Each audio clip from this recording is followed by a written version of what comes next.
সংযুক্ত আরব আমিরাতে বসবাসরত বিপুল সংখ্যক বাংলাদেশি নাগরিকের ভিসা প্রক্রিয়া সহজ করার বিষয়ে আলোচনা করেছে বাংলাদেশ ও সংযুক্ত আরব আমিরাত।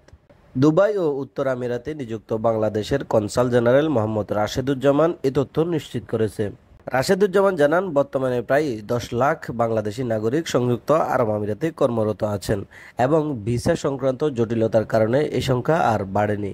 দুবাইতে বাংলাদেশের 55তম স্বাধীনতা ও জাতীয় দিবস উদযাপন অনুষ্ঠানে স্থানীয় সংবাদ মাধ্যম খালিজ টাইমকে দেওয়া এক সাক্ষাৎকারে তিনি বলেন, ভিসা প্রক্রিয়া সহজীকরণের বিষয়ে সংযুক্ত আরব আমিরাতের সরকারের সঙ্গে আলোচনা চলমান রয়েছে। তিনি আরও উল্লেখ করেন যে বাংলাদেশি পেশাজীবীরা বিভিন্ন শিল্প খাতে এবং উদ্যোক্তা হিসেবে সংযুক্ত আরব আমিরাতের অর্থনৈতিক উন্নয়নে গুরুত্বপূর্ণ অবদান রাখছেন এবং বাংলাদেশ চায় তাদের নাগরিকরা এই সাফল্যের অংশীদার হোক। অনুষ্ঠানে দুবাই অফিসের পররাষ্ট্র মন্ত্রণালয়ের প্রটোকল ও অপারেশন বিভাগের প্রধান মোহাম্মদ আল বাহারি, সংযুক্ত আরব আমিরাতে বাংলাদেশের রাষ্ট্রদূত তারেক আহমেদ এবং অন্যান্য দেশের কূটনৈতিক সহ প্রায় 300 জন অতিথি উপস্থিত ছিলেন।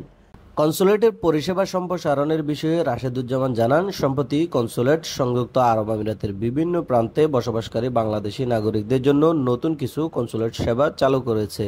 এর মধ্যে উল্লেখযোগ্য হল প্রতি শনিবার, রবিবার ও শুক্রবার বিভিন্ন আমিরাতে বিশেষ কনসুলেট সেবা প্রদান। এই উদ্যোগের ফলে যেসব কর্মী কনসুলেটে আসতে পারে না, তারা ঘটনাস্থলেই কনসুলেটের পরিষেবা পাচ্ছেন, যা তাদের সময়, শ্রম ও অর্থ সাশ্রয় করছে। এছাড়াও কনসুলেটের অভ্যন্তরে একটি সহায়তা ডেস্ক খোলা হয়েছে, যা অশিক্ষিত শ্রমিকদের দালালদের খপ্পর থেকে রক্ষা করবে এবং সঠিক তথ্য পেতে সাহায্য করবে। তিনি আরও জানান, মোবাইল পরিষেবার মাধ্যমে 3 দিনব্যাপী বাংলাদেশি নাগরিকদের সব ধরনের কনসুলেট সেবা প্রদান করা হচ্ছে। তৌহিদুল ইসলাম সোহাগ, আরব বাংলা নিউজ, সংযুক্ত আরব আমিরাত।